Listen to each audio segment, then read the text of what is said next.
ফেরেশতা বলে মওলা বঙ্গোপসাগরে এত পানি, তোমার এগুলার দিকে নজর নাই? প্রশান্ত মহাসাগরে এত পানি, আটলান্টিক মহাসাগরে এত পানি, ওদিকে তোমার নজর নাই?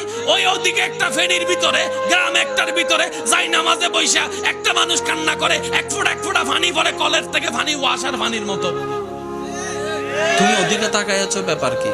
রব বলে যে যা, ওর পানি চোখ থেকে পড়ার আগে একটা সবুজ বাটি লইয়া পানি সবগুলো সংরক্ষণ কর, পানিগুলাকে নষ্ট হতে দিস না। সুবহানাল্লাহ। এবার ফেরেশতা সেই পানিগুলাকে সংরক্ষণ করে রবের দরবারে জিজ্ঞেস করে, ইয়া রব্বুল আলামিন, এই চোখের পানিগুলা কোথায় নিয়ে যাব?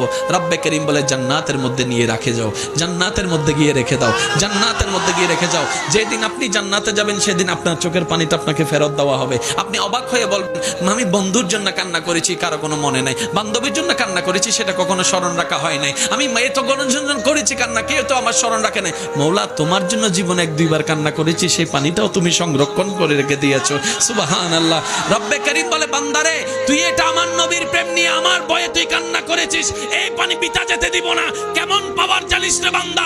এই 1 ফোঁটা আশিকের চোখের পানি যদি জাহান্নামের আগুনের মধ্যে দেওয়া হয়, ওই জাহান্নামের আগুন পর্যন্ত এই পানির সামনে নিভে যেতে বাধ্য হয়ে যাবে।